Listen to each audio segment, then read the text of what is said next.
La actividad minera en varias regiones del país ha causado graves afectaciones al medio ambiente y a la salud de sus pobladores. En Chocó, comunidades ribereñas han sido contaminadas con mercurio, que es un químico utilizado en el proceso de explotación del oro.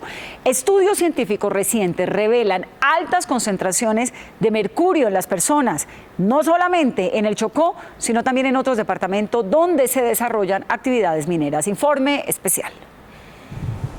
La embarcación avanza por el río Quito, en Chocó, a 2 horas aproximadamente de Quibdó.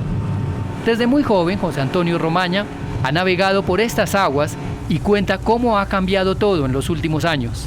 ¿Dónde se sembraba arroz? Ya no hay siembra. Era arroz, sembraba yuca, ya no hay siembra.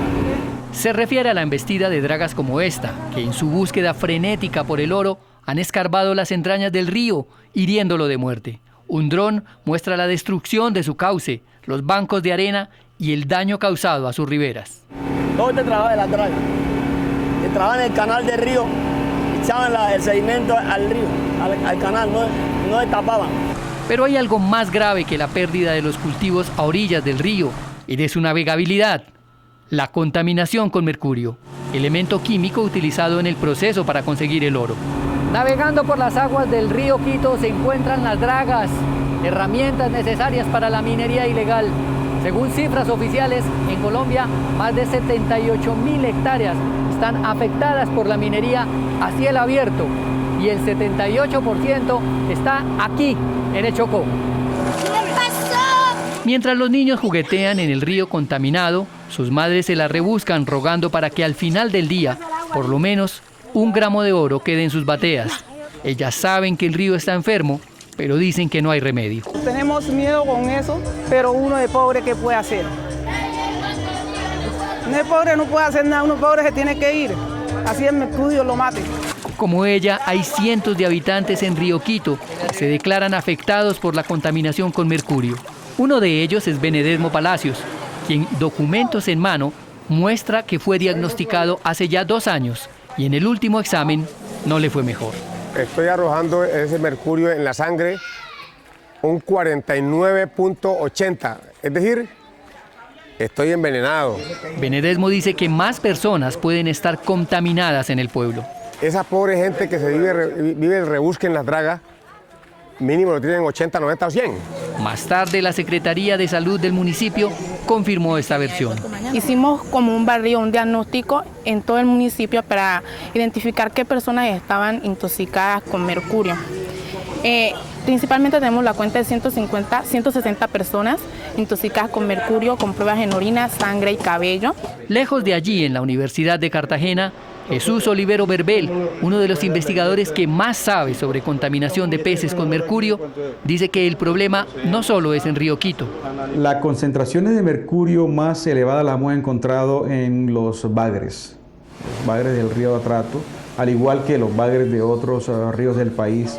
Siempre tienden a acumular más mercurio porque ellos se alimentan de otros peces que a su vez han ingerido peces más pequeños y de esta manera el mercurio se transfiere de una especie en otra.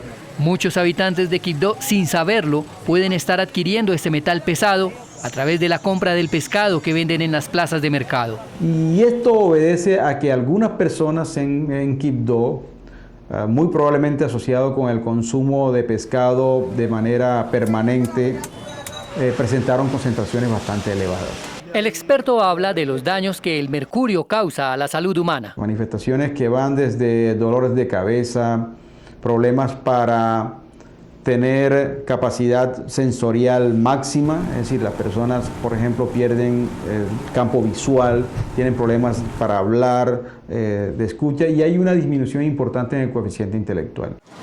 En el caso particular del Chocó, la Iglesia acompañó a varias organizaciones sociales y comunitarias que mediante una acción de tutela lograron que la Corte Constitucional los escuchara y dictara una sentencia que protege a la cuenca del río Atrato. El río como sujeto de derechos, que eso es una novedad muy grande y que lo que pretendemos es que todas estas comunidades que viven a lo largo y ancho del río Atrato y de todo el departamento, pues nos podamos unir para reclamarle a quién, a un Estado social de derecho, que es a él el Estado social de derecho, es el primero que tiene que velar por garantizar nuestros derechos. El ingeniero William Klinger, director del Instituto de Estudios Ambientales del Pacífico, entidad que traza una hoja de ruta para buscar salidas al problema, dice que el Estado ya tiene las herramientas para actuar. Hay que promover actividades como el cultivo de peces para reemplazar a aquellos que están contaminados y que pudiesen generar problemas en la población, pero hay que seguir resolviendo los problemas de atención integral al territorio. Entre todos buscan soluciones a la grave crisis ambiental y de salud que viven estas comunidades, también afectadas por el conflicto armado. Restablecer los derechos del río, reparar a sus pobladores y hacer realidad esos derechos que siempre les han negado es el anhelo de gente como Benedesmo y Doña Severa, que sigue ganándose la vida en un río que agoniza.